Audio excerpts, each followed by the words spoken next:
à l'intérieur de soi. C'est vraiment, dans ce contexte-là que nous sommes, un contexte où on anesthésie la conscience humaine et on stérilise le narratif, on stérilise l'histoire de l'humanité, on stérilise la vie de l'être humain. Donc il y a il y a du challenge. Il y a du challenge, mais il y a aussi énormément de ressources et c'est ça aussi qui est intéressant. Donc en tout cas, même si la lecture du contexte général heu, est assez est assez claire, mais aussi assez dure et radicale, c'est aussi cela qui donne de la motivation, et qui explique aussi pourquoi il y a autant de force et d'enthousiasme à, sortir des sentiers battus, d'enthousiasme à, sortir des programmes de misère intérieure dans lesquels, nous avons tous suffisamment macéré, je pense et non seulement l'enthousiasme est grandissant, mais en plus de cela, il existe, ça c'est ma certitude, un contexte énergétique d'élévation de fréquence qui fait que toute démarche individuelle visant à se sortir, individuelle ou collective, visant à se sortir de la misère est soutenue par les plans supérieurs. Les plans supérieurs, les fréquences de vie. Les fréquences de vie, deviennent de plus en plus, hem, présentes et effectives dans leur capacité à soutenir, hem, les êtres humains, les âmes, les consciences humaines hem, qui, hem, qui font le choix de taper du pied et de sortir de l'enfer. De l'enfer, d'être coincé dans une boucle qui se, résume très souvent à, «Je dois travailler parce que je dois gagner de l'argent et que l'argent me permet de payer mon loyer, de payer mes factures et donc je travaille» et je suis donc dans cette boucle et c'est le hamster qui tourne en rond et on essaye tant bien que mal de mettre un peu des pansements à droite à gauche pour se dire: «Non, moi je vais quand même pouvoir faire quelques loisirs ou mon travail me plaît quand même» et cetera. Mais tant qu'il n'y a pas, à mon avis, une prise de conscience quand même sur l'état réel des choses, c'est difficile de pouvoir reprendre pleinement et totalement la souveraineté et la maîtrise de son existence pour pouvoir déployer, une action juste. Même si cette action consiste à rester, un peu à sa place. Mais la disposition intérieure change et lorsque la disposition intérieure change, l'intégralité du monde extérieur change. Alors, quelques mots sur le corps humain. J'ai déjà, évoqué le fait que ce corps humain était doté d'un potentiel extraordinaire, totalement sous-évalué par le discours officiel et je pense que de plus en plus de personnes peuvent pressentir, peuvent avoir l'intuition de la puissance et de l'intelligence contenue dans le corps humain et là encore, de nombreuses études scientifiques viennent confirmer, viennent, présenter, viennent, hem, annoncer, des capacités physiques, physiologiques extraordinaires. Donc quelques-unes au passage, heu, bah, déjà la peut-être par rapport à l'ADN. Donc l'ADN, l'expression des gènes est, fluctuante. Elle est soumise aux conditions extérieures, mais également à la pensée, également à à l'état émotionnel de la personne. Ensuite, il existe, un système de cohérence qui s'appelle la cohérence cœur-cerveau, auquel on accède par la respiration et une fois que nous entrons dans cet état de cohérence par la respiration, cohérence entre les neurones du cœur et les neurones du cerveau, on peut accéder à des phénomènes de guérison spontanée et des compréhensions et des accès à des dimensions supérieures, hem, de manière, profonde, puissante et immédiate. Donc le corps humain qui est une qui est une incarnation de la conscience, c'est de la conscience incarnée à tous les niveaux. Chaque partie du corps, le corps dans son entièreté, chaque cellule du corps est de la conscience incarnée, de la conscience densifiée, à mon avis. Il ne s'agit pas de prendre un corps humain et de le voir comme une machine et de se dire qu'à un endroit du corps, peut-être au niveau du cœur, peut-être au niveau du cerveau ou ailleurs, se trouve l'endroit où est logée la conscience. Ça n'est pas comme ça que ça se passe. C'est l'intégralité du corps humain qui est pure conscience à tout, dans toutes les cellules. Dans toutes les cellules. Toutes les cellules du corps humain sont pure conscience incarnée. Donc, l'intelligence est accessible partout et le corps humain est fait à l'image de, la manière dont est fait la matière et le monde. Et c'est là où ça devient intéressant parce que, et qu'on va aborder un peu la nature de la réalité, la nature de ce monde qui nous entoure et donc la nature aussi de ce que nous sommes. Hem, donc pour le dire de manière synthétique et relativement simple, nous avons l'intégralité l'intégralité de l'univers dans chacune de nos cellules. Cela, cela s'explique, par la nature à la fois holographique et à la fois fractale de l'intégralité de la matière, de l'intégralité de ce qu'on appelle le monde extérieur. Et là, c'est la partie où peut-être la plus abstraite, la plus difficile à concevoir peut-être, heu et elle n'est pas indispensable à cerner. Mais, il y a quelques principes quand même qui sont fondamentaux et qui expliquent pourquoi, et ça c'est très important, j'y reviendrai plus tard, parce que quand on va aborder la stratégie organique, pourquoi tout se joue à l'intérieur de chaque être humain. Tout se joue à l'intérieur de chaque être humain. Parce que le monde qui nous entoure est une réalité à la fois fractale et holographique, mais complexe, avec des jeux de symétrie qui sont complexes et qui, ne sont que des reflets de notre architecture intérieure.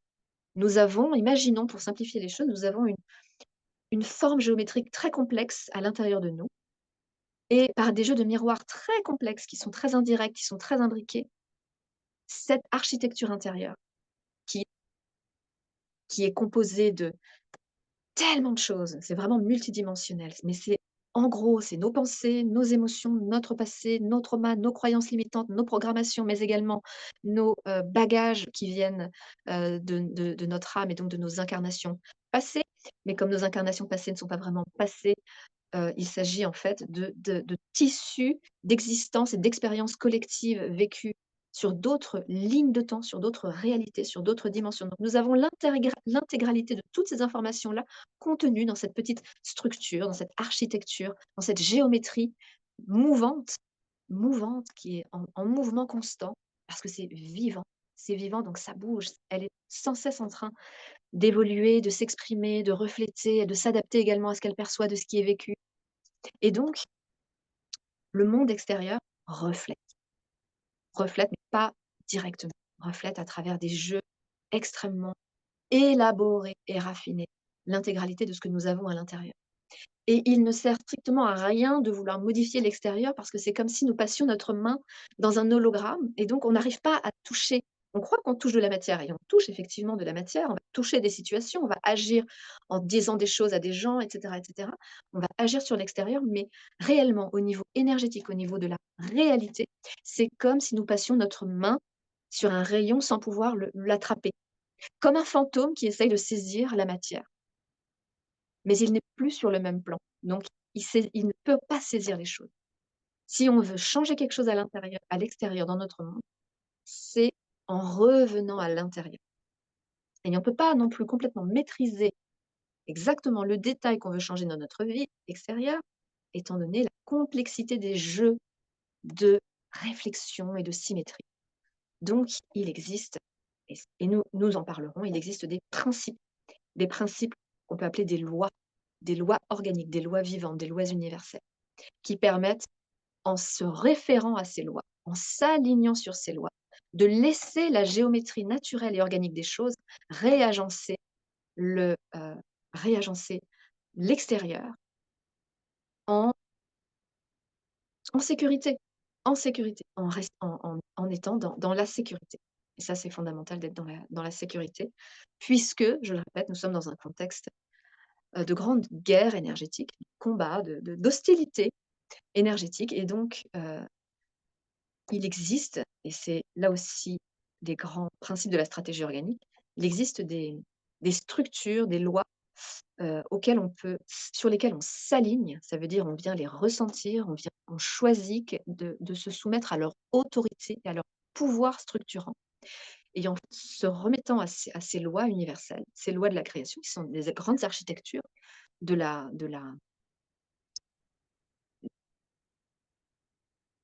des grandes architectures de art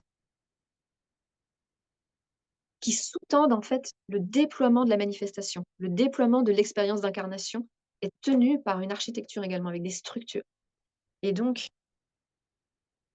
connaître ces structures, connaître ces grandes lois, s'y rallier, c'est être certain de, pouvoir permettre à notre réalité individuelle de s'aligner sur ces grandes structures, sans être soumis aux interférences qui sont l'objet, qui vivent ces interférences. Par interférence, j'entends les structures énergétiques qui visent à maintenir les fausses croyances, qui visent à maintenir les programmations d'asservissement. Ce sont des structures énergétiques qui vivent sur un autre plan, qui vivent sur un autre plan. Elles vivent sur un plan beaucoup moins élevé et beaucoup moins opérationnel en profondeur que les, hem, que les lois que les lois originelles de la manifestation, du déploiement de l'expérience d'incarnation, d'être dans la matière. Donc avoir une sensation, une reconnaissance intérieure de la nature fractale et holographique de la réalité, de vraiment prendre conscience que le véritable pouvoir n'est pas d'agir sur la matière depuis l'espace qui observe une situation et veut la modifier, mais de comprendre qu'absolument tout ce qui se déroule dans notre vie nous invite à regarder à l'intérieur, parce que c'est exactement le reflet. Mais un reflet qui n'est pas facile à lire étant donné que, le reflet passe par des jeux de symétrie et des jeux de miroirs très élaborés, très élaborés. Donc la première lecture qui consiste à dire et qui est souvent présente dans le New Age, «Ce que tu vois, c'est en toi». C'est pas aussi simple que ça et souvent, ça n'est même pas ça, ça n'est même pas ça. On peut on peut décrire trois modalités de réflexion que la réalité peut nous présenter. La première, c'est effectivement, on voit une situation et et on sent à l'intérieur de soi que ce qui nous plaît chez cette personne ou ce qui ne nous plaît pas chez cette personne ou dans cette situation, ça va nous renvoyer à quelque chose qu'on a perdu, qu'on a qu'on nous a pris ou ou qu'on a laissé partir. Deuxième chose, une situation peut se présenter à nous et vraiment nous causer, on va dire, du souci et de l'embarras. Donc on va s'interroger pour se dire: «Qu'est-ce que j'ai fait?» Et souvent, ces situations-là, elles sont aussi elles reflètent un endroit où nous sommes encore pleins de jugements, plein de jugements. Souvent, on croit qu'on est bien, qu'on fait les bons choix, qu'on est aligné, qu'on est hautement spirituel et cetera et en fait, on va être extrêmement jugeant, continuer d'être très jugeant sur des personnes, sur des situations et la vie, toujours en tout cas si nous intentionnons d'être authentiques dans notre avancement, dans la connaissance de soi et dans le perfectionnement de soi-même, la vie va nous présenter des situations où nous pourrons clairement voir à quel point nous sommes encore jugeants sur bien des choses. Et puis il y en a un troisième. Laissez-moi juste le retrouver. Ah ben voilà, sinon c'est, simplement le reflet de ce que j'ai effectivement en moi. Donc soit ce que j'ai en moi, soit ce que je juge, soit ce que j'ai perdu, abandonné ou ce qui m'a été pris. Voilà, donc à des niveaux bien sûr, émotionnels et subtils. Bien, on a déjà présenté pas mal de petites choses, on va faire une petite pause.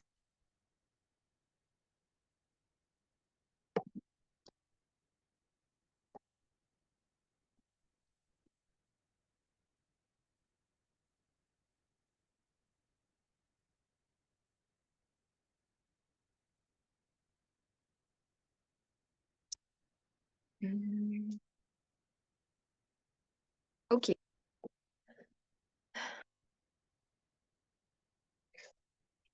Donc là, pour moi, on a déjà un petit peu ratissé les grands principes, mais de manière, très synthétique, mais les grands principes du contexte général et puis de l'être humain. Tous ces sujets-là peuvent être largement approfondis, mais ce n'est pas ce que je me propose de faire maintenant, sinon on en aurait pour des jours entiers. Donc là, je propose simplement de tracer les grandes lignes, d'ouvrir des portes. Hem,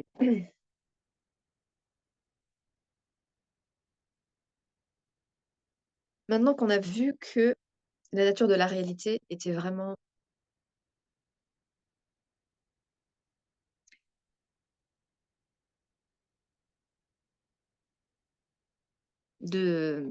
comment dire? En fait, que le monde extérieur est un reflet très élaboré, de notre, architecture intérieure. Qu'on a vu également que nous étions dans un contexte où, il y avait une intention de, heu, de nuire fondamentalement à l'essence de l'être humain, d'asservir sa conscience. Heu, Au croisement de ces deux lignes-là, la nature de la réalité, le contexte de, voilà, de vouloir nuire à l'être humain. Maintenant qu'on a également vu que l'être humain était beaucoup plus puissant, beaucoup plus riche, beaucoup plus technologiquement avancé. Ça, c'est très important de vraiment, l'admettre et pareil, il y a encore beaucoup, beaucoup de choses à dire. C'est un sujet sur lequel on peut élaborer pendant des heures et des heures. Il y a énormément de c'est un univers à part entière, hein, la énormément de données sont possibles, énormément de choses peuvent être dites sur ce sujet. Donc l'être humain est vraiment une technologie extrêmement avancée. Hem, il est donc, temps de, une fois qu'on a compris ce contexte, de se positionner. Et c'est à ce moment-là que ce qui se présente comme la stratégie organique, intervient d'une certaine façon, puisqu'elle heu, elle propose un peu de tenir la main, d'être un mode de un peu pas forcément un mode d'emploi, mais en tout cas, heu, un un soutien, un soutien puissant à, toute personne qui décide de se sortir de cette misère qui est intentionnellement maintenue sur l'être humain. Donc cette stratégie, elle commence à l'intérieur de soi. Chaque personne doit prendre conscience que le premier travail à faire n'est pas de se rebeller contre la situation du monde, n'est pas de se rebeller sur l'état du monde, n'est pas sur les guerres, sur, les massacres, sur, voilà, les rituels, absolument innommables qui sont procédés. Ce n'est pas de s'affliger, ce n'est pas de désespérer et de plonger dans l'impuissance. Ça, c'est exactement, faire le jeu de ces forces-là. La stratégie commence par parce que c'est le chemin de la victoire. C'est le chemin de la victoire dans le sens c'est le chemin de, de la sortie. La sortie, c'est réactiver son potentiel, réactiver la connaissance de qui on est, réactiver les fonctions biologiques, la technologie organique que le corps humain est et ce faisant, reconnecter l'intégralité de son système, de sa cohérence et réaligner l'ensemble de sa structure sur les lois originelles, vivantes, organiques et laisser laisser l'ordre des choses agir, venir se réaligner un comme quand on vient, aborder, on vient, quel est le terme? J'ai l'image. J'ai l'image d'un petit vaisseau spatial qui vient s'amarrer, ouais, par exemple. Heu, on vient se repluguer, se recalibrer, se reconnecter. On vient se rebrancher sur sur, heu, sur la véritable architecture organique qui est celle à laquelle appartient l'être humain depuis toujours, depuis qu'il a été créé, depuis qu'il a été élaboré pour être un élément absolument fondamental et magnifique de la création, c'est-à-dire de l'expérience de conscience qui découvre, qui se découvre elle-même à travers l'instrument, l'artefact de conscience qu'est l'être humain, qui vient permettre qui est l'interface qui permet à la conscience de s'expérimenter elle-même par un jeu de miroir extrêmement élaboré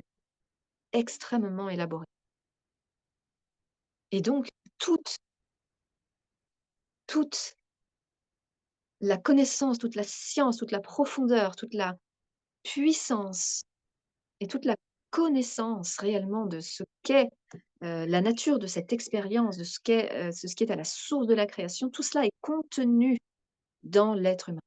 Tout cela est contenu et non pas contenu d'un point de vue mental et donc pour, avoir un narratif, mais c'est contenu cellulairement. Ça veut dire que structurellement, chaque cellule de l'être humain s'imbrique de manière harmonieuse dans la grande architecture organique, divine, heu, qui est à l'origine de cette expérience d'incarnation et qui, comment dire? Qui dans son déploiement et dans son expression respecte un principe fondamental, absolument fondamental, qu'on pourrait appeler un principe de non-nocivité ou d'innocuité. C'est-à-dire que dans l'expansion naturelle et organique du vivant, à aucun moment, la vie, sous quelque forme qu'elle soit, ne prend ombrage ou ne diminue sa lumière sous prétexte qu'une autre partie, dans l'expansion, deviendrait, heu, voilà, expanserait dans une certaine direction. Donc cela sous-tend que dans l'expansion du vivant est dans le jeu, dans l'action du vivant, dans l'action organique de la vie qui se déploie dans l'expérience qu'elle fait d'elle-même, heu, il ne peut pas y avoir d'antivie. Il ne peut pas y avoir de compétition, de comparaison et surtout de destruction de vie. Ça n'est absolument pas possible. Cette ça n'est pas possible. À aucun moment, l'expansion du vivant dans la manifestation, c'est-à-dire sous des formes différentes, c'est-à-dire vraiment déjà, où on peut différencier différentes formes que prend le vivant. À aucun moment, quand on est dans le respect des lois de la création, à aucun moment une forme ne vient nuire à une autre forme. Ça n'est pas possible, ça n'est structurellement pas possible. Donc là, si on observe toute cette destruction, c'est parce qu'il y a effectivement des forces anti-vie qui, hem, se réjouissent grandement de l'état de conscience de l'être humain qui, dépossédé de son potentiel, devient une source d'énergie de par de par la misère et la souffrance qu'il ressent. C'est une énergie qui est envoyée et qui vient nourrir une fréquence. Est-ce que c'est vraiment ce qu'on veut? Souffrir pour nourrir des entités, des structures, des architectures sombres qui se réjouissent et qui intentionnellement sont là pour ça, pour, heu,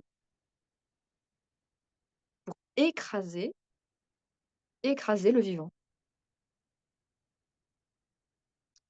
Et ce qui est, hem,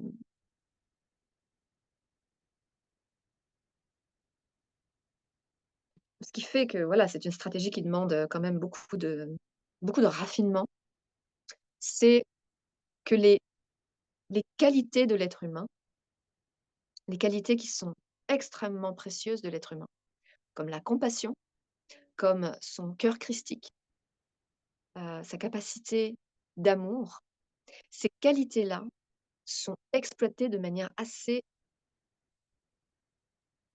assez, hem,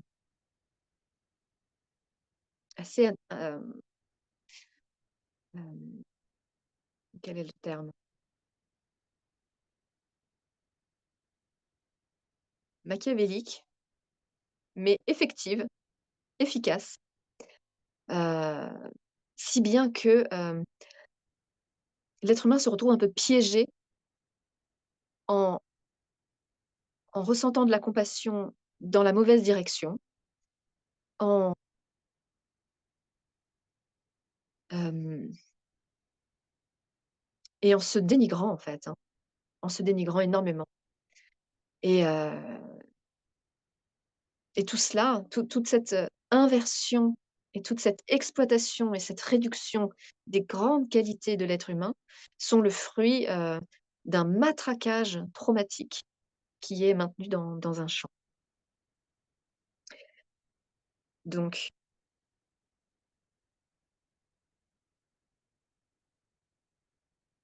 le, le ch ce champ en question, dans la vision que j'en ai, il est très proche de l'humanité, il est, heu, très proche de la matérialité. C'est un champ, énergétique, hem, qui se situe dans l'astral et l'astral, c'est un plan énergétique qui est, d'assez basse fréquence.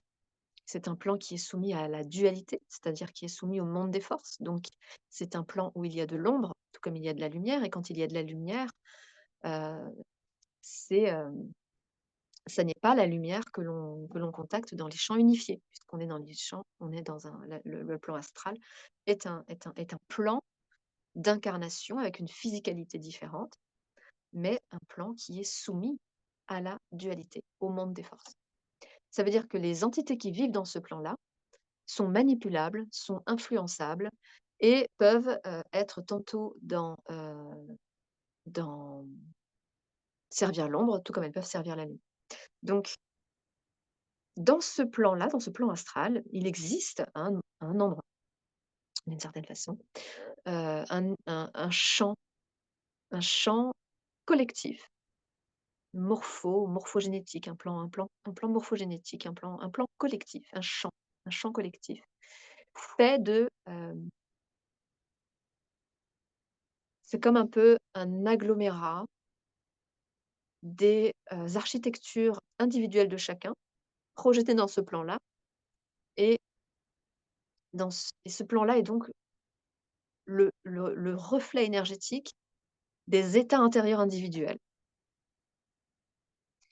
Comme la majorité des états individuels est quand même, relativement, asservie, ce plan reflète et projette et crée une réalité collective qui est, dominée par, des principes d'asservissement. Sauf que ce plan, il est, susceptible d'évoluer. Déjà, lorsque un individu modifie sa structure intérieure, cela agit sur le champ collectif. Cela, hem, agit également sur d'autres niveaux, mais mettons en tout cas que ça agit déjà sur ce champ collectif, par exemple le champ collectif de la France, actuelle, ou alors de l'Europe, ou même de la terre entière. Donc ça agit et ce qui est intéressant, c'est que si un individu monte en fréquence et réagence sa structure intérieure en la calibrant sur des fréquences vraiment élevées, heu, l'action que va avoir ce réagencement individuel va être multiplié par des milliers, voire des millions. Donc une personne, quand elle monte en fréquence, pulvérise une énorme partie du champ. Donc ce qui veut dire qu'il n'y a pas besoin d'être nombreux pour que les choses changent assez rapidement. Par contre, ce qui compte un peu plus, parce que chacun avance à son rythme et fait ce qu'il peut, mais plus la personne, hem, chérit l'intégrité de manière assez radicale, c'est-à-dire, embrasse, sa vérité et embrasse, ce travail de démantèlement, de d'exposition de son intériorité pour vraiment, se réaligner. Plus une personne embrasse pleinement ce chemin d'intégrité, plus, plus l'effet sur le champ est, mmh, est puissant. Donc ça c'est important parce que dans la stratégie, on ne peut pas, voilà, on peut pas faire abstraction de l'existence de ce champ et ce champ, d'un autre côté, c'est-à-dire il y a les individus qui font leur travail intérieur, il y en a d'autres qui ne font pas de travail intérieur, mais il y a après des forces obscures qui font un travail très poussé à l'aide de rituels et de pratiques, extrêmement sombres afin de maintenir les fréquences d'asservissement et de trauma et de maintenir les humains coincés dans leurs blessures, hem, d'impuissance, de tristesse, hem, de misère affective. Donc, beaucoup d'humains restent dans des schémas répétitifs de relations de couple qui ne marchent pas ou d'impossibilité de s'en sortir financièrement ou de tourner en rond dans des professions qui ne les épanouissent pas, et sans comprendre d'où ça vient. Parce que, il y a réellement des énergies qui, maintiennent avec force, on peut vraiment imaginer qu'on maintient avec force un champ d'énergie d'asservissement sur l'être humain et pour se sortir de ce champ-là, qui ne peut pas dépasser, pareil, il est agissant dans la mesure où l'être humain reste ignorant de l'existence de ce champ. Il reste agissant dans la mesure où, hem, en fait, il est agissant sur un très petit à un faible niveau.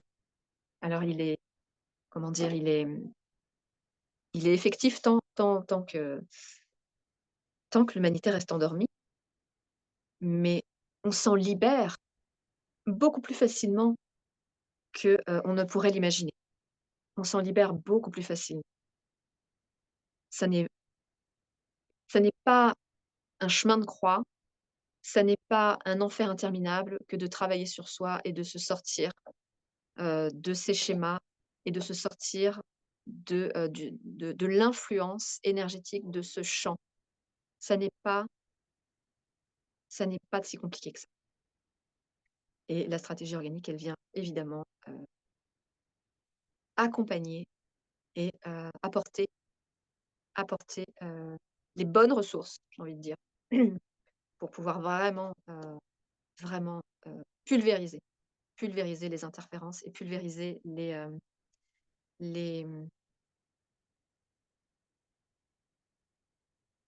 ces fréquences d'asservissement et ces fausses croyances. Le,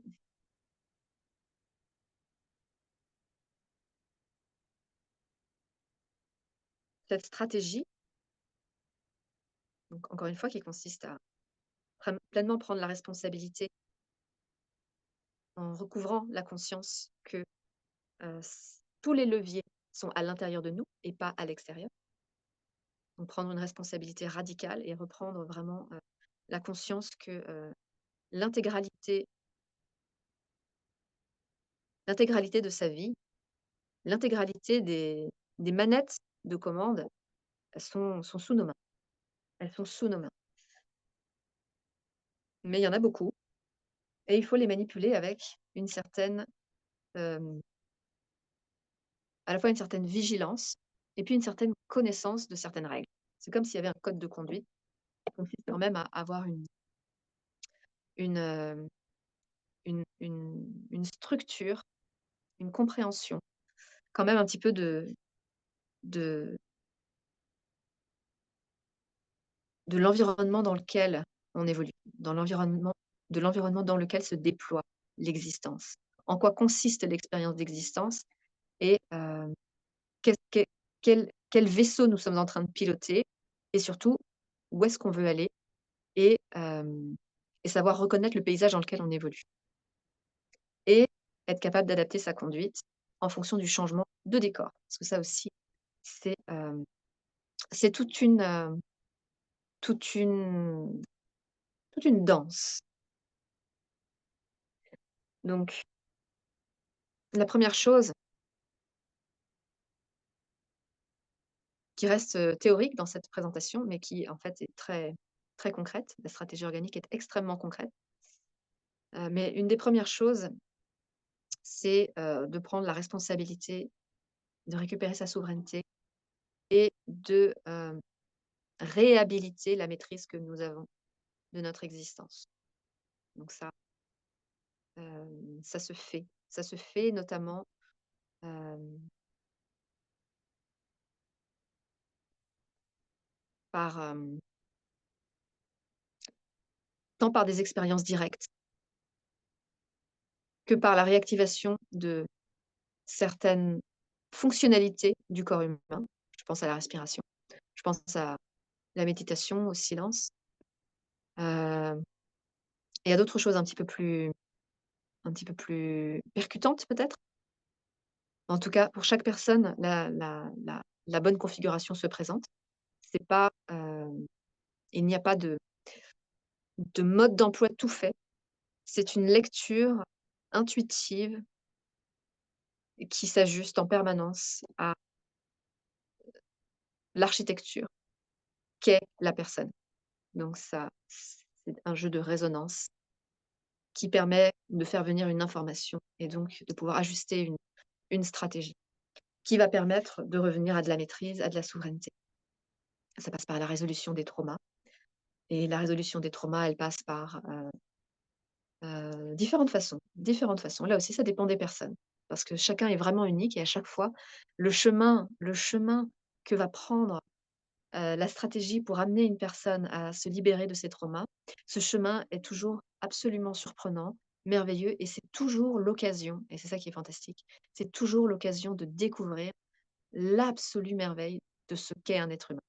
De par sa sensibilité, de par son ingéniosité, par sa créativité, par sa sensibilité, à chaque fois, ça va s'exprimer d'une façon ou d'une autre à travers la résolution de ses traumas et c'est lui-même qui va trouver et qui va permettre cette expression de sensibilité, cette sensibilité de s'exprimer et là, on est dans la vibration de la chair humaine, de la consistance humaine et c'est absolument merveilleux. Déjà rien que ça, d'être dans cette vulnérabilité, d'exprimer la sensibilité de son humanité propre, déjà là, au niveau vibratoire, ça pulvérise déjà beaucoup de choses dans le champ. Parce que beaucoup de choses sont faites justement pour que l'humain ne contacte pas cet espace de vulnérabilité à travers lequel il exprime la sensibilité. La sensibilité. Parce que là, on est dans quelque chose de très précieux. Le ressenti, la sensibilité et la comment dire? L'humilité. L'humilité de s'en remettre. L'humilité de lâcher. L'humilité d'accepter la vulnérabilité. C'est comme un sas qui fait passer d'un état où l'ego dominait et contrôlait, à un état beaucoup plus sage et profond, où autre chose va pouvoir s'exprimer, qui va naître comme un phénix qui va naître de cet état de vulnérabilité et de d'avoir lâché. Cet état-là, quelque chose émane et cette essence-là qui renaît depuis cet état, de vulnérabilité qui arrive au bout du bout et qui s'est répandue dans sa sensibilité, dans cette vulnérabilité d'avoir accepté de retraverser, par exemple, un trauma. De cet état-là, jaillit quelque chose qui est l'incarnation propre de la véritable force qui est constitutive de l'être humain, qui est constitutive non pas de l'être humain, mais de la vie, de la vie. Donc ça, c'est c'est c'est très beau. C'est très beau et rien que dans ces étapes qui sont pourtant premières dans le processus, déjà rien que ça pulvérise énormément, énormément le le l'influence des forces d'asservissement et d'oppression. Donc le but quelque part de ce travail intérieur, parce que c'est ça quand même le principal, c'est que l'être humain qui regagne sa maîtrise, sa souveraineté, la responsabilité, puisse également embrasser pleinement la créativité, la sensibilité, la vérité qui lui est propre et avec une certitude qui ne laisse place à aucun doute, une certitude absolue, choisir de mettre son existence à l'expression de cette créativité. Lorsque nous avons cette disposition intérieure à mettre notre existence à l'expression de notre créativité, quand nous avons éventuellement identifié un chemin de créativité. Un exemple tout bête, ça peut être, faire de la peinture, ça peut être, heu, créer des vêtements, ça peut être, jardiner, construire des maisons, construire des habitats, ça peut être tellement de choses. Quand on a compris, quand on a trouvé, quand on a contacté à l'intérieur de soi ce qui nous fait vibrer, ce qui, même si ça peut changer, heu, au fil des années et qu'on choisit de mettre son existence à l'expression de cette créativité, de cette sensibilité, en toute authenticité. Les forces de vie soutiennent absolument et on se recable, rebranche sur les véritables lois de la création et de l'expansion du vivant. Donc le but, c'est ça. Le but, c'est que l'on s'extrait, en fait, des forces d'asservissement, des forces d'oppression, d'esclavagisme de, l'être humain. On s'en extrait lorsque l'on fait ce choix extrêmement courageux et compliqué puisque tout est fait pour qu'on ne le fasse pas. Mais, je le redis, ça n'est pas si difficile à faire. Lorsqu'on fait le choix d'embrasser vraiment, son identité intérieure, sa vérité intérieure, sa créativité intérieure et de la laisser s'exprimer et d'être un peu le parent qui va garantir l'espace sécurisé pour exprimer cette créativité et ne pas laisser des circonstances extérieures venir nous éteindre ou nous effrayer ou nous faire peur. On garde la foi parce qu'on s'en remet à quelque chose de bien plus grand et on sait que la fréquence, lorsque nous nous connectons à notre élan créateur, élan créatif à l'intérieur de nous, nous sommes totalement en connexion avec les champs unifiés. Nous sommes totalement en connexion avec l'essence de la vie pure et cela ne peut pas être empêché. Cela ne peut pas être empêché. Ce qui peut être empêché, c'est nous qui sommes encore en proie à certaines fréquences, par des choses non résolues, par le fait de ne pas avoir encore pleinement réintégré cellulairement la véritable nature de l'être humain et la véritable nature du vivant. Donc c'est nous qui sommes encore perméables à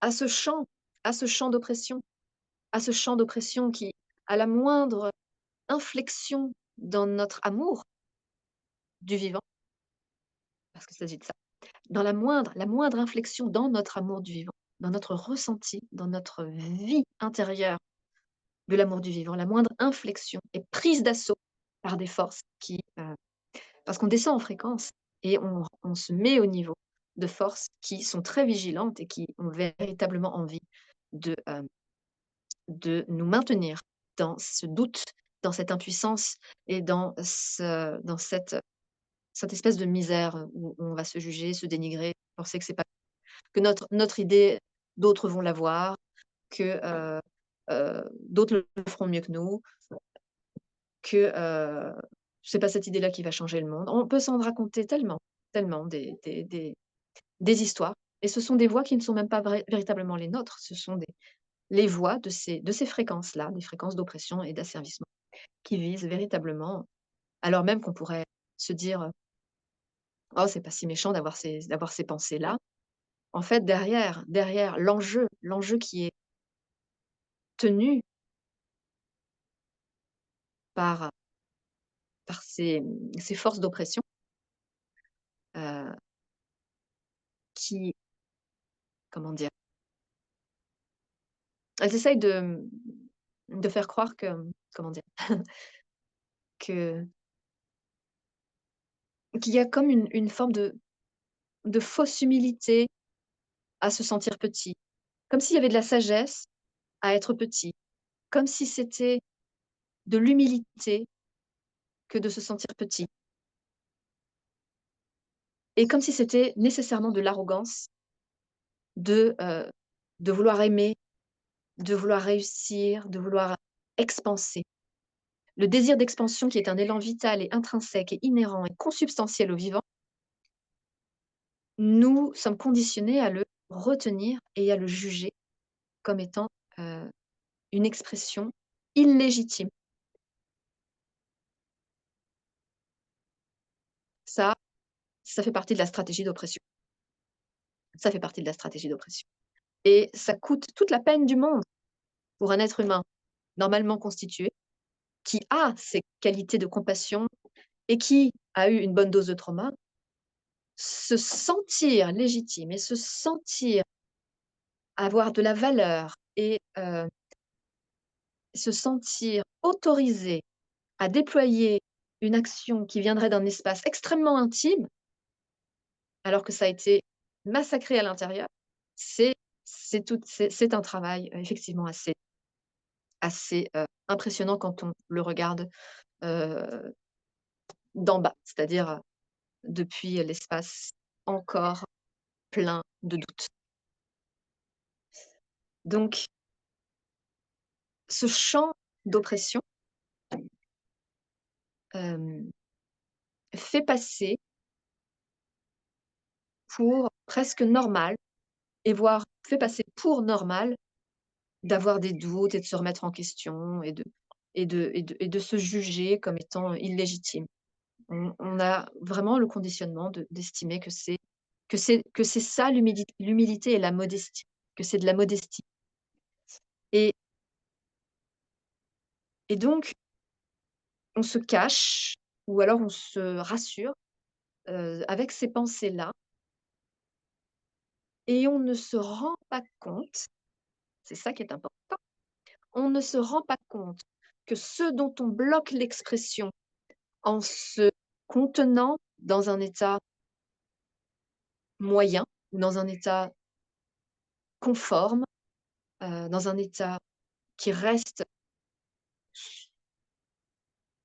conforme, on ne se rend pas compte que ce qu'on éteint, ou de ce dont on minimise l'expression, on ne se rend pas compte en fait à quel point c'est extrêmement puissant, à quel point c'est extrêmement libérateur, à quel point l'expression de l'être humain dans ses qualités de création, d'aimer la vie, de s'aimer soi-même, c'est c'est des milliards et des milliards et des milliards de fois plus puissant que ce qu'on peut s'imaginer. Et tout est fait, tout est verrouillé de bien des endroits pour que l'être humain, se berce de l'illusion que, on peut rester modeste, on peut rester humble, voilà. Et ceci étant dit,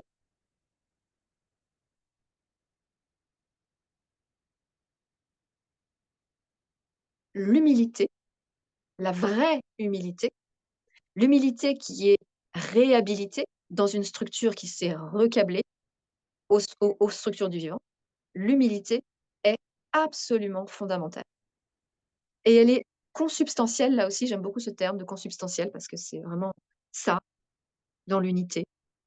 C'est consubstantiel. L'humilité est consubstantielle au vivant.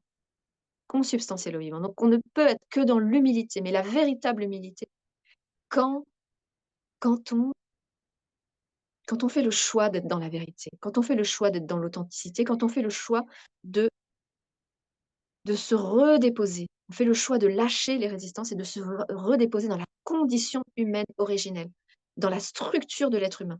Ça n'est pas vide, ça n'est pas inexistant, c'est réel. Il existe un prototype humain énergétique, il existe une vraie structure de l'être humain. C'est une science, c'est une technologie réelle.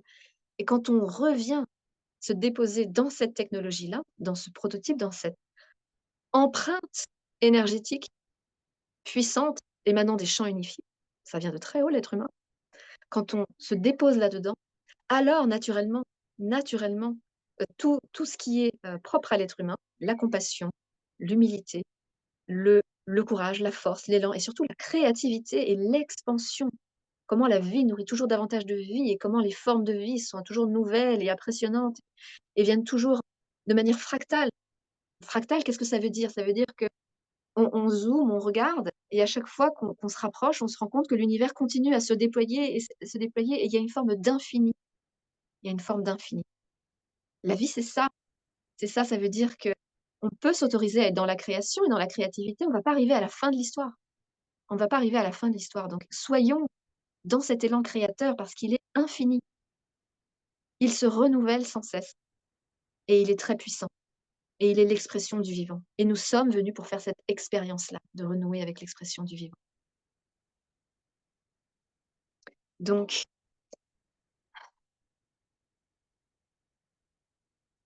une fois que ces informations-là prennent un peu leur place dans la structure, parce que l'intégration des informations est fondamentale, fondamentale. Qu'est-ce que ça veut dire intégration? Ça veut dire qu'elles ne sont plus au niveau mental, mais que le corps les a vraiment intégrées. Ça veut dire que ça instille dans l'existence et dans le monde extérieur, ça instille de la cohérence. Il y a du changement qui se met en place. Quand une information est intégrée, elle vient modifier ce joyau dont je parlais plus tôt, cette architecture extrêmement élaborée, raffinée, multidimensionnelle. C'est comme un tesseract, multiplié par, puissance 10 000. On est sur des formes géométriques qui sont absolument inconcevables. Donc cette structure-là est modifiée quand on intègre une information, qu'elle ne reste pas juste là. Elle est intégrée et quand c'est intégré, ça vient agir sur la façon dont on va exprimer notre vérité dans le monde, exprimer notre authenticité et après là, pareil, je pourrais élaborer longuement là-dessus, sur la notion de vérité en tant que fréquence et en tant qu'élément structurant et qui réagence en fait cette architecture intérieure, c'est la réagence et la notion de vérité est une force structurante harmonisante, harmonisante. Ce qui veut dire que la vérité n'est pas un narratif, la vérité n'est pas factuelle. C'est c'est une information, une énergie qui vient apporter de la structure, qui vient soutenir de l'ancrage, qui vient soutenir de l'expansion. Donc ça, c'est important et là, le support narratif qui peut revêtir une vérité peut changer et il change. C'est le propre du vivant. Sinon, on reste figé dans une croyance ou dans une lecture ou dans une cosmogonie.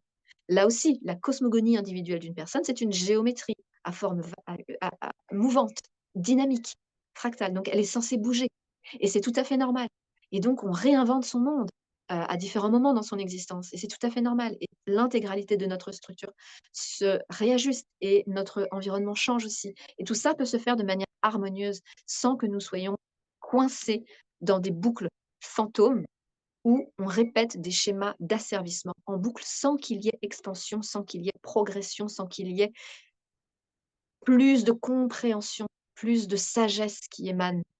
L'expansion de la conscience, c'est-à-dire prendre, heu, expanser, hein. Quand on est dans une boucle fantôme, on répète, on est vraiment dans un hamster qui n'apprend rien de nouveau et qui ne fait que constater les mêmes choses et qui tourne en rond et c'est une boucle fantôme qui n'est pas organique, qui n'est pas organique et c'est ce que font ces forces d'oppression. Elles visent à emprisonner les consciences humaines dans des boucles fantômes, des boucles qui sont coupées de l'expression du vivant. C'est un vivant agonisant, un vivant essoufflé, essoufflé, un vivant qui s'essouffle dans ces boucles-là. Et les stratégies de ces forces anti-vie vont encore plus loin puisqu'elles visent véritablement couper, à couper l'expression de la conscience dans le corps humain, à s'accaparer la technologie génétique de l'être humain, mais en la dépouillant de la conscience christique et de la conscience connectée, ce qui dénature totalement le corps humain. Et pour ceux qui sont peut-être déjà au fait de tout cela, c'est pas nécessaire de le savoir, je l'aborde parce que ça se présente, mais sur certaines lignes de temps, la société humaine a fait ce choix de renier, son amour pour la conscience, de renier l'expression de conscience qu'elle est, a fait le choix donc d'augmenter ou de couper le corps de cette conscience et donc de devenir des machines, de couper la reliance à l'expression organique et de l'expansion. Donc de garder le corps, d'en faire une machine, de mettre des puces, des trucs, des ordinateurs et cetera, donc de l'intelligence artificielle dedans et pensant que cela, il y a plusieurs il y a plusieurs il y a plusieurs intentions derrière cela. Il y en a qui veulent vraiment se défaire du corps humain et ne garder que la conscience, mais sans le corps humain, la conscience n'a pas la même puissance. C'est pour ça qu'il y a des tentatives de mettre des consciences humaines sur des ordinateurs. Ça n'est pas possible et ça n'aura pas la même, et ils le savent, donc ils cherchent. Et l'autre chose, c'est de garder la technologie humaine, mais d'y mettre des consciences non connectées à Dieu et d'essayer de pénétrer, on va dire les codes d'activation du corps humain dans son potentiel de création, parce qu'il faudrait créer des univers entiers avec le corps humain qui a cette technologie divine, mais sans qu'il y ait, l'obédience aux forces de vie. Donc ils sont pareils, ils sont dans cette espèce de quête de se dire: «On veut tous les avantages du divin, mais on veut surtout mais pas Dieu avec». Donc voilà, ce sont des aberrations dans ce monde-là qui existent, ça fait le jeu des forces anti-vie, et donc les enjeux jusque-là, vont jusque-là. Donc à chacun ensuite de choisir. Moi, j'aurais tendance à, encourager et en tout cas à m'adresser davantage aux personnes qui font le choix d'honorer d'honorer le vivant. Des personnes qui, lorsqu'elles, se réveillent le matin et qu'elles voient un ciel bleu, qu'elles entendent le chant des oiseaux, voient les fleurs au printemps, les champs de fleurs au printemps, sont percutées en plein cœur par la beauté et la grâce et l'amour du vivant. Des personnes qui ont ça, qui ont ça dans le cœur, qui ont ça, ou qui l'ont peut-être un petit peu perdu, mais qui, si elles s'autorisaient à le ressentir, heu, eh bien le feraient, le ressentiraient. Hem, c'est des personnes qui sentent au fond d'elles, parce qu'on a ça à l'intérieur de nous, on a cette mémoire, on a cette connaissance, on a cet amour du vivant. Le vivant bat en nous, il vibre en nous, il est là, même s'il est mis dans une petite cage, dans une petite boîte, il bat, il vibre, il est là. Il y a et en aucun cas, et ça c'est très important, en aucun cas, la durée d'asservissement à laquelle nous avons été soumis n'impacte la qualité du réveil. Ça, c'est important aussi. Ça veut dire qu'à partir du moment où on choisit, comme le temps est très relatif, à partir du moment où on choisit d'embrasser, de mettre les 2 pieds, les 2 pieds dans le processus d'éveil et de, réhabilitation de son humanité et de son authenticité, tout le passé n'a aucune importance. Tout le passé n'a aucune importance. La durée, la quantité de trauma, l'impact, la gravité, ça n'a pas d'importance. La puissance de, la stratégie du vivant, la puissance de la vie, en fait, qui se choisit elle-même, traverse tout de manière, absolument inconditionnelle et et de manière, extraordinaire. Donc aujourd'hui aujourd'hui, les choses avancent, le contexte évolue, les énergies changent, on arrive vraiment dans quelque chose de, on arrive vraiment dans ça accélère. Il y a des virages qui s'opèrent, il y a des virages qui s'opèrent. On a été préparé pendant plusieurs années sur, certaines choses et il y a des virages qui s'opèrent. Donc là, il y en a un qui est très important, qui s'opère sur les 2-3 prochaines années. Il est très important ce virage. C'est un virage qui demande de, en tout cas qui invite, hem, toutes les personnes qui se sentent au bord du précipice, qui se sentent poussées dans leur dernière résistance, qui ne peuvent plus vraiment faire autrement. Heu, Parce que c'est ça, hein, la montée des énergies, elle vient, elle accule, elle accule. Donc, toutes ces personnes-là, celles qui ont peut-être un petit peu commencé, mais qui vont encore tranquillement parce qu'il y a certaines peurs qu'on n'a pas trop encore envie de visiter et cetera. Il me semble qu'il va falloir choisir et y aller, à fond. Il va falloir aller à fond dans le processus. Il va falloir, se choisir et choisir la vie à fond parce que, la stratégie évolue un petit peu. Le contexte évolue un petit peu au niveau des énergies et là, il va falloir, c'est ce que je sens vraiment, y aller, y aller à fond et ça va être d'autant plus facile. Ça va être plus facile et plus rapide. Il y a un énorme travail préparatif qui a été fait sur, je sais pas moi, les 30 dernières années. Donc le champ est prêt. Le champ est prêt à soutenir des éveils massifs et des choix massifs de se réaligner, et de choisir l'expression de son authenticité dans son existence. Donc, il est temps il est temps d'y aller sans trop hésiter, sans plus hésiter et et je pense que tous les outils, toutes les ressources sont prêtes maintenant, désormais, pour se lancer, pour choisir, en fait, pour se positionner avec une forme de radicalité. Ce mot fait souvent peur, mais en fait, il est très beau. Il est très beau parce que c'est un terme, c'est un positionnement qui simplement signifie dire «oui», mais un oui total, un oui entier, un oui sans condition à à la vie, à la vie. C'est juste ça la radicalité. C'est pas: «Oui, mais peut-être que j'ai un petit peu peur. Oui, mais alors seulement si ça change que le positif, mais que je garde quand même plein de sécurité à droite à gauche». C'est pas ce oui-là, c'est pas ce oui-là. Le vrai oui qu'il est maintenant temps de formuler, on peut prendre le temps de le formuler, de bien s'imprégner aussi de sa radicalité, de ce goût de radicalité parce qu'il implique il implique un saut dans l'inconnu. Il implique d'embrasser une aventure intérieure extraordinaire. Donc on peut prendre le temps de savourer ce oui, de prendre le temps de savourer cette radicalité et quand on se sent prêt, et ben d'y aller petit à petit, petit à petit, mais d'y aller et parce que c'est toute l'humanité. Non seulement c'est l'humanité qui qui dépend, hein, du positionnement individuel de chacun, parce que chacun a vraiment c'est vraiment chacun, là, c'est chacun qui peut, qui peut choisir. Que si on choisit pas, si on choisit d'attendre et de se dire: «Le travail des autres va finir par me bénéficier, donc je deviens le passager clandestin dans toute cette histoire-là», ça va pas vraiment marcher comme ça parce que, heu, ne pas dire oui, rester un peu en observation et à l'écart, c'est consentir aux forces du mal et les forces, obscures, heu, c'est s'en remettre à l'autorité. C'est choisir de mettre son existence sous l'autorité des structures d'asservissement et ne pas choisir, c'est choisir et ça n'est pas c'est délétère. C'est délétère, c'est nocif. C'est nocif au niveau énergétique, c'est nocif pour la conscience, pour sa conscience individuelle. Mais c'est un choix.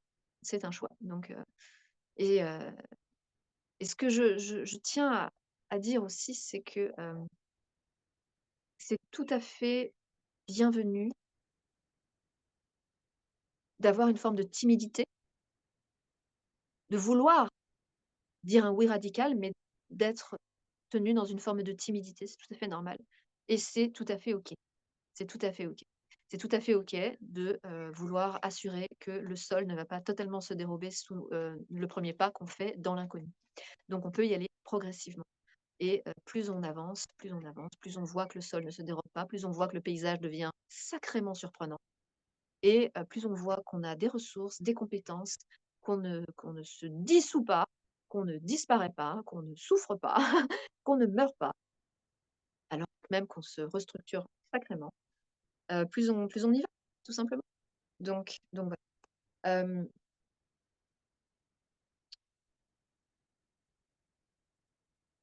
hem, pour terminer, je pense, pour terminer pour terminer, simplement, heu, simplement, hem, dire que cette stratégie organique qui vise à être l'expression de la vie qui soutient l'être humain qui choisit de se libérer, l'expression de la vie, c'est la vie qui vient déployer des stratégies, des stratagèmes, qui visent à guider, l'humain l'être qui choisit de se réveiller et ce que moi la posture que j'ai par rapport à la stratégie organique, c'est que je vois que, je la décode. Je la décode avec, beaucoup de naturel et je suis au service et vraiment comme un agent de cette stratégie et un des outils fondamentaux, centraux, un outil central, c'est la diète de force. C'est la diète de force. Ça ne veut pas dire que c'est le seul, ça ne veut pas dire que, c'est, incontournable et cetera, mais c'est un outil vraiment stratégique dans le chemin de, libération individuelle. Et aussi, c'est un champ, une architecture énergétique qui a aussi un impact dans le champ collectif, comme n'importe quel travail collectif spirituel. Hem, cette diète de forêt dont je parle ailleurs abondamment, consiste à vraiment faire l'expérience directe, soi-même, en s'immergeant dans la forêt pendant 1 semaine ou 2 semaines, de vraiment faire l'expérience de cette reliance intérieure à cette intelligence qui vient nous guider et nous enseigner et nous guérir et nous nettoyer et avec, une capacité de compassion, compassion pure. L'intelligence du vivant est pure compassion comme nous, à l'image de ce que nous sommes, hem, pour que nous soyons en mesure de traverser ce qu'elle nous propose de traverser dans un rythme qui est juste, qui est harmonieux, qui est soutenant et qui est constructif et qui permet de consolider notre ancrage et l'accès à nos ressources intérieures pour pouvoir véritablement être dans le monde et cheminer petit à petit au bon rythme, sur le chemin qui nous mène à vraiment reconnecter à notre authenticité et à créer les conditions qui nous permettent d'exprimer cette authenticité.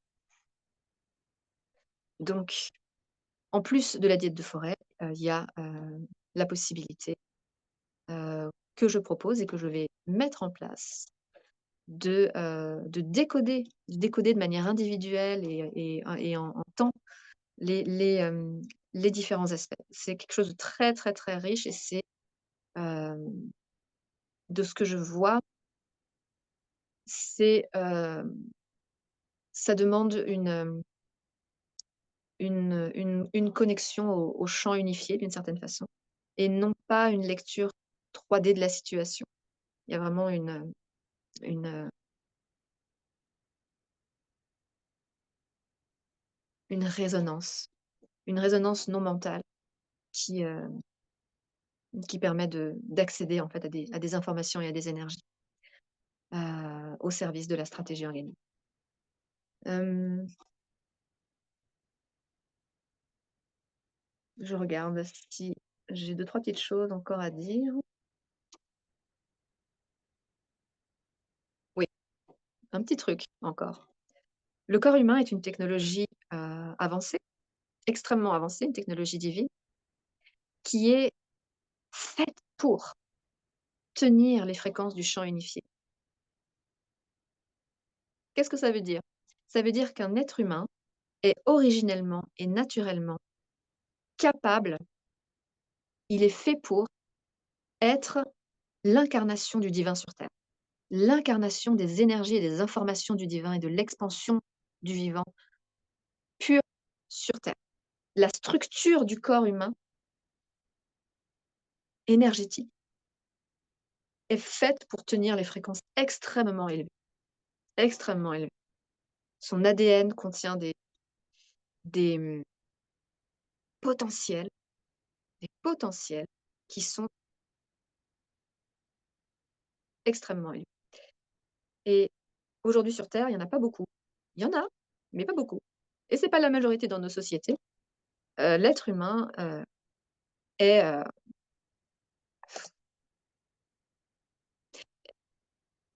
est principalement régi, il capte, il est le reflet des forces de dualité et il a beaucoup de mal, alors qu'il peut, par des exercices assez simples, c'est surtout ça, ça peut être très, très simple, notamment par des exercices de respiration, mais pas que, mais par des choses très simples, de par simplement la réactivation de sa technologie qui est présente, il peut se connecter au champ unifié et donc vraiment, il peut court-circuiter, squeezer tous les plans duels, tous les plans soumis à la dualité et se reconnecter au divin parce que c'est dans ses gènes, c'est vraiment littéralement dans les gènes de l'être humain que d'être connecté au champ unifié.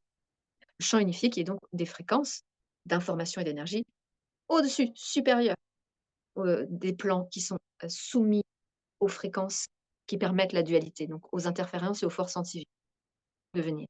Où c'est, voilà, c'est le terrain de jeu de ces forces-là, c'est fait pour et l'être humain, il est, pour l'instant, il est vraiment, dans la matière, il est en grande partie, soumis et régi par les structures de la dualité, alors qu'il a tout en lui pour, être connecté, inspiré, être le reflet. Il peut être le reflet, la résonance, l'incarnation de l'information des champs unifiés et c'est ce qu'il fait quand il est dans son authenticité, quand il est dans son cœur, quand il est dans sa vérité, quand il a reconnecté à sa vérité et qu'il fait le choix courageux de croire la vérité qu'il sent ici. Quand il fait cette chose qui pourrait sembler tellement simple et naïve, mais ça ne l'est pas. On est dans l'expression, dans la réalisation d'une technologie extrêmement avancée qui peut changer littéralement le monde si seulement on retrouve la conscience de la nature de cette puissance à laquelle nous avons accès. Donc voilà, c'est vraiment, il est temps, il est vraiment temps qu'on reprenne conscience un petit peu de des choses,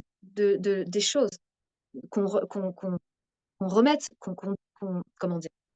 Qu'on retire de l'importance à des structures asservissantes et qu'on redonne la véritable importance aux mécanismes et aux expressions, de de nos qualités en fait, hein, les plus intrinsèques, les plus élevées. Il en va vraiment de il en c'est une question de vie ou de mort pour l'entièreté de la planète en fait, hein. Après, la mort n'existe pas et on peut, partir sur un autre sujet. Mais, il y aurait tellement, tellement de joie et d'enthousiasme à goûter de l'intérieur l'expression du vivant et à amener dans la matière, parce que c'est ça l'enjeu de l'incarnation, amener dans la matière, c'est-à-dire dans la réalité que nous créons à partir de nos choix, de nos postures, de nos ressentis, de notre gestion de la vie émotionnelle, à partir de nous ici sur terre. Si nous déployons quelque chose d'aligné et qui est l'expression des champs unifiés, c'est-à-dire si nous déployons sur terre la loi, la loi, la structure, l'ordre qui est fondamental et qui est, je veux dire consubstantiel parce que j'aime beaucoup ce mot, l'ordre des champs unifiés, si nous le descendons sur terre, nous créons le paradis sur terre. Nous créons le paradis sur terre et nous sommes faits pour ça. La seule chose qui nous empêche de le faire, c'est tout ce qu'on met en travers et toute cette interférence. Mais la possibilité de manifester le paradis sur terre est tout à fait possible, c'est dans les capacités originelles de l'être humain et c'est tout le challenge un petit peu de cette génération, de ces années, peut-être, 30 ans, peut-être 100 ans, mais pas beaucoup plus, pas beaucoup plus. On arrive véritablement à la fin de quelque chose. On arrive véritablement à la fin de quelque chose et c'est le moment soit de se réconcilier avec qui on est et de découvrir et de s'émerveiller sur ce qu'on est parce que ça va au-delà de tout ce qu'on pourrait imaginer. Ou soit on reste un peu en retrait et on reste confortablement installé dans dans un semblant de confort et c'est OK aussi, c'est OK aussi. À chacun de sentir. Mais si ça résonne, si ça donne envie, si ça motive parce que, peut-être, qu'on manquait un peu d'informations sur le contexte, ah ben, c'est le moment. C'est le moment de c'est le moment d'y aller. C'est vraiment le moment d'y aller. Voilà. Alors, je vais juste regarder le temps. Ah ouais, quand même, OK. Super. Hem, je vais m'arrêter là pour cette première présentation.